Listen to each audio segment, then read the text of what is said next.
Hey everybody, it's Steve with Sky194, and I just want to say thank you for stopping in and checking out my video, and I hope you're having a great day. And we are here at Snetterton, and I'm in the Porsche, of course, as you can see, and I've been promising a setup for this track with this car for a few weeks, and I am not embarrassed to say this has probably been the hardest setup that I can even think of. I don't even want to know how many days, not of course at different times, but how many hours I've spent different days working on this setup, trying to get it the way I want it, as far as the feel and the performance, and getting, it's always a balance and kind of juggling act, but trying to get it to where I like it, and it, still performs and things like that. So of course I put it through the 30-minute hot stint, like I do all the setups that I post. To make sure to see how it reacts. Of course, when it's fresh tires and when it's near the end of the 30 minutes and all that. And so we're going to go over a few laps just like normal, but it might take a little longer because there's some things I want to point out. And of course, we'll go over the setup at the end. And of course, I will put the link to the setup in the description. So let's get started back here like we usually do. And I'm going to leave the HUD off for this first lap. Now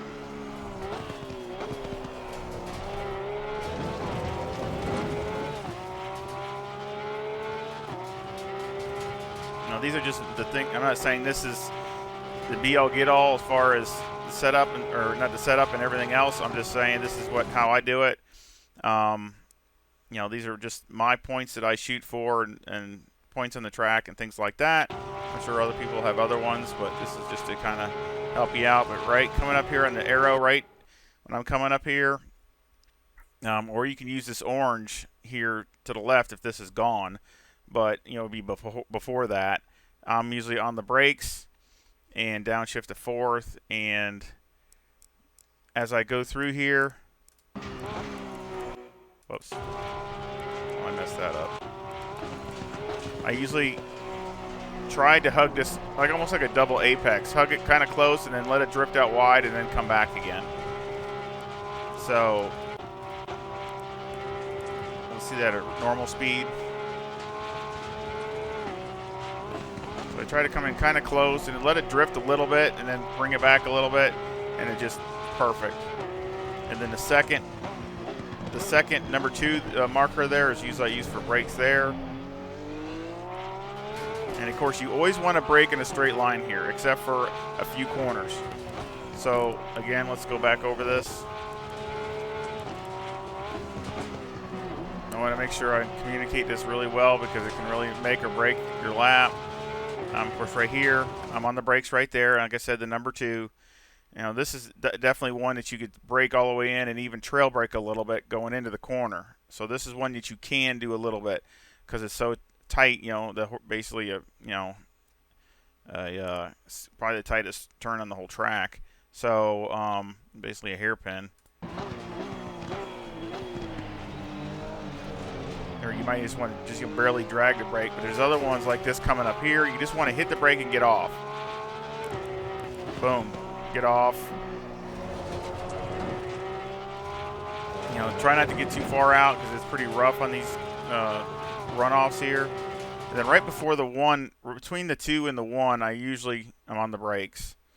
This has got really good brakes. I have the brake balance adjusted accordingly with a good downforce. So you definitely, one of the advantages is to use it. So like I said, my pros and cons, go to its strengths. So I brake. It's got really good brakes with the Porsche. So again, I go down all the way down to first, coming down through here. I did try second, but it just seems like first is better. I get better drive coming out, and then a lot of times I'll come out and go onto this curbing a little bit so I can get on the gas earlier, this grading over here, and then just follow it around. Doesn't upset the car at all. Now this is another one. You're going to get on the brakes, just hit the brakes and get off, and then go through the corner. You do not want to drag the brakes going through here, or the car will it'll go sideways.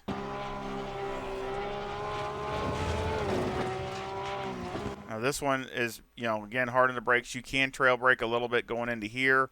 Again, I just go right, and I go past that marker on the left is when I get on when I do it, and there's a brown patch here too. But basically, when you pass this brown patch or this here, I'm on the brakes.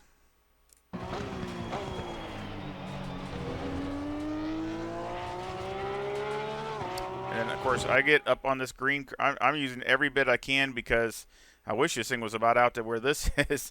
This is such a tight corner here. So I try to run out as wide as I possibly can to try to get every angle I can. But again, when you come up here, you just hit the brake and get off. You just touch it and get off just to kind of settle the car. Right there. And I kind of upset it because I hit the bump right there, so that kind of actually upset the car a little bit.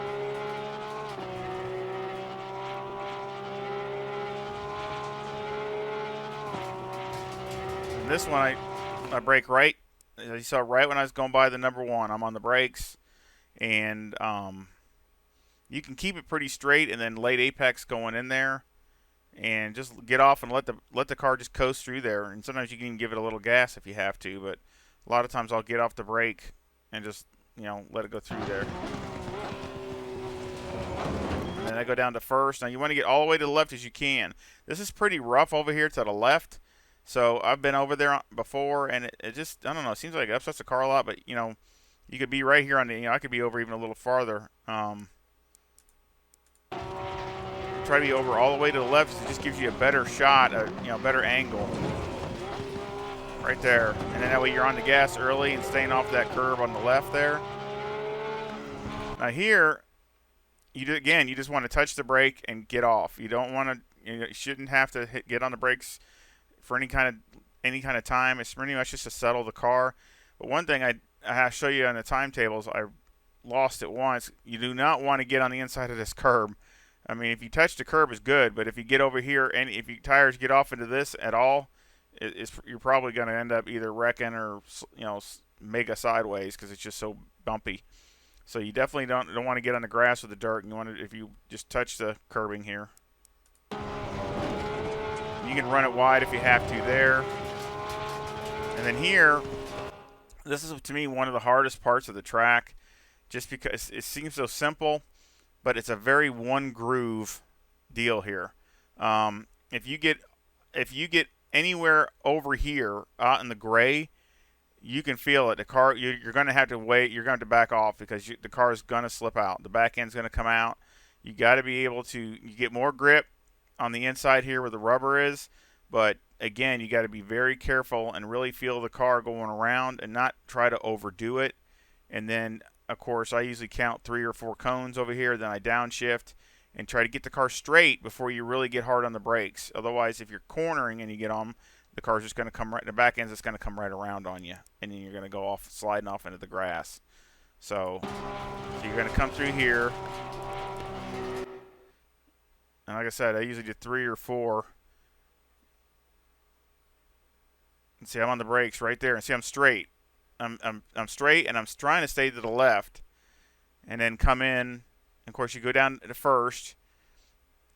And that way I want to get on the gas already to where basically I'm going to be upshifting into second already. And go down through here and get the good drive going down the straightaway here. So let's back this up.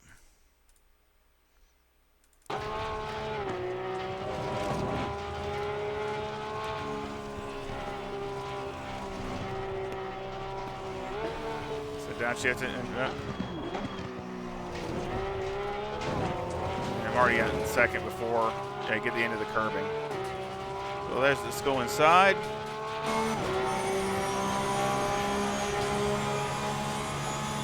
That was a 146.91.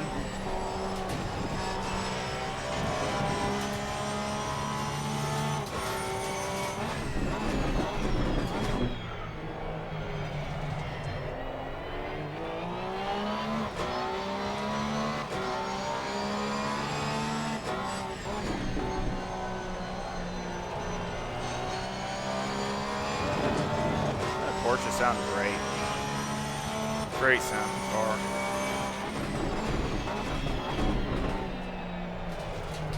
Definitely a really hard track for me with the Corsa, just because of the way the car is. In reality, reacts and changes so much during the fuel load, and it's just, this track is really, really unique, that's for sure.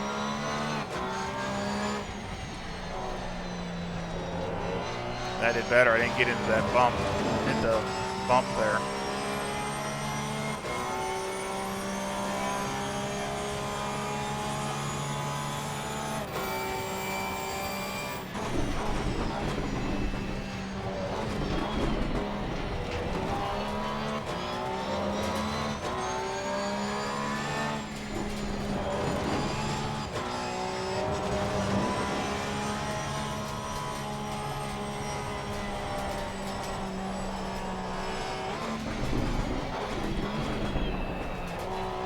I got a little bit better angle that time.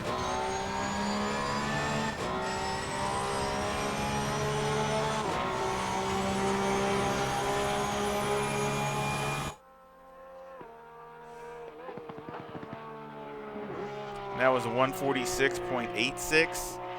That was my fast lap. So let's go to the last lap now.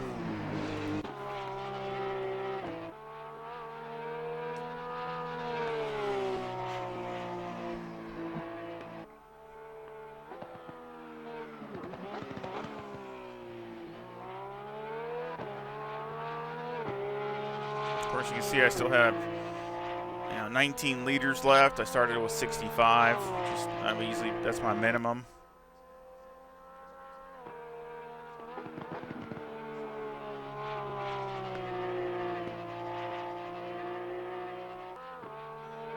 So that was a 147.45 that last lap.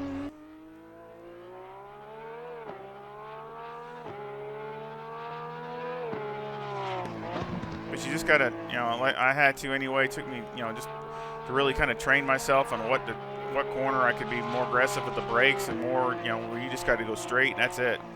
And otherwise, it just gets too hard to hang on to. And you lose a lot of time.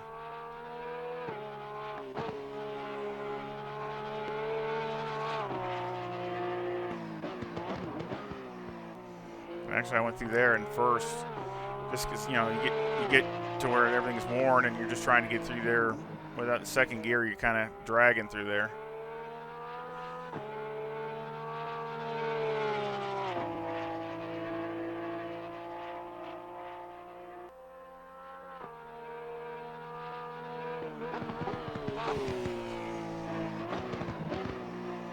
Not bad, mile an hour wise, not too bad. That's a couple mile an hour down some of the other cars, but that's really, really common for the Porsche anyway, so.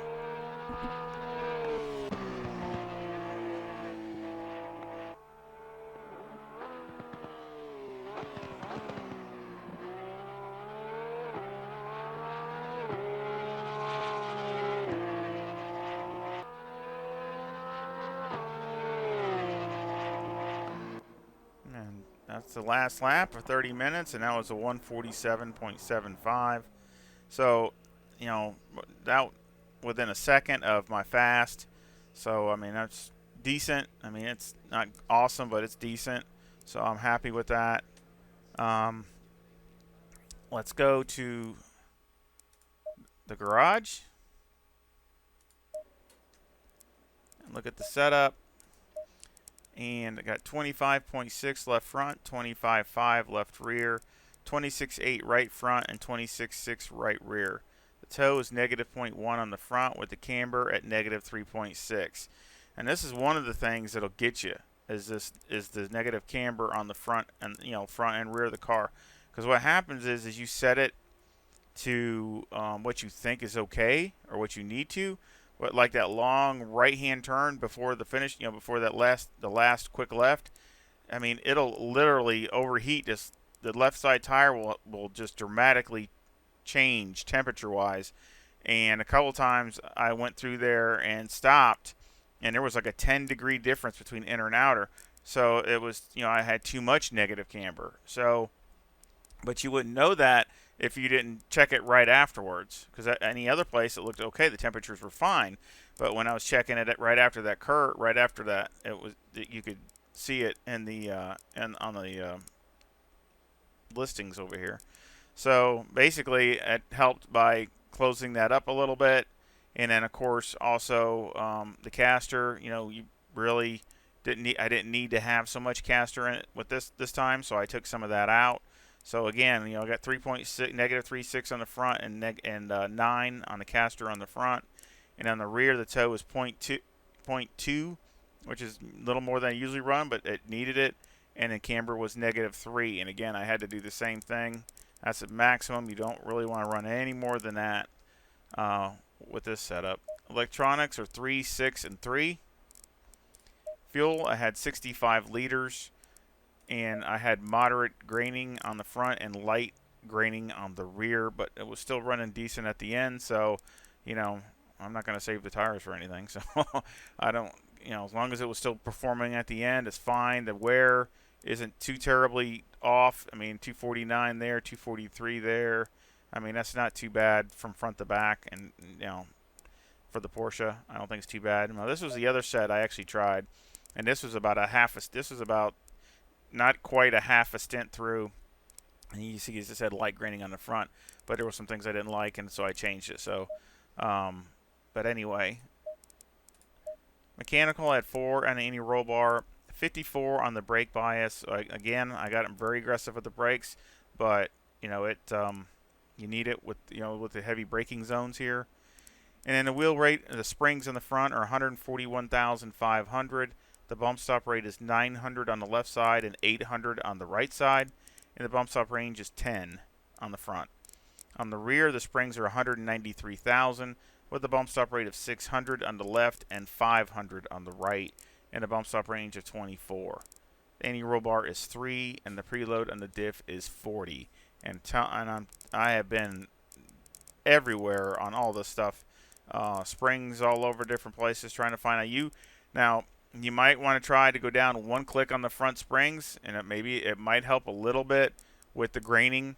But I was down 2 clicks down on this, and 1 or 2 on the rear, and it still was graining. So it's just one of those things with this track. I guess with the track and the way the layout is, it's just you're always going to get a certain amount of it.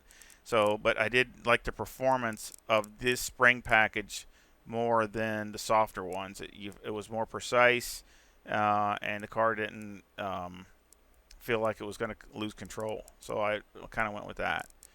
The shocks on the front are 7, 6, 11, 10. And on the rear, they're 8, 6, 10, and 11. Aero, I have 56 in the front, 75 in the rear, with a 4 splitter in the front and a 9 rear wing, and a 3 and a 2 and a brake ducts.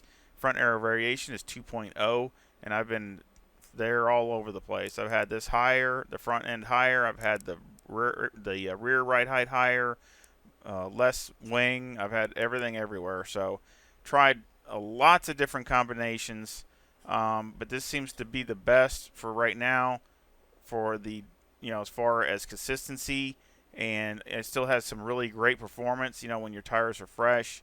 Running 46s for me is pretty good. So hopefully y'all will enjoy it, and it'll work good for you and make this track a better track instead of going there and actually dreading it. So hopefully you'll like it more. And if anybody likes any other setups for this track, please let me know in the comments and feedback. As you know, I really like to do setups mostly for people that request it, so I know it's not a waste unless I'm just doing a setup for my what car I'm going to use in a multiplayer or whatever. So I would prefer do it that way. And so if there's somebody that has a difficulty with a certain track, this one or some other one, let me know, comment and feedback, and I can see what I can do.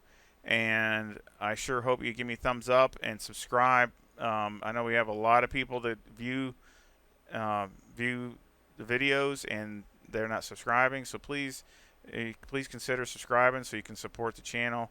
And it also gives me the motivation to do more stuff, and also comment and feedback and things like that to keep the channel growing, and I sure would appreciate it. And I sure hope you come back, and I sure hope it works great for you, and we'll see you the next time. Bye.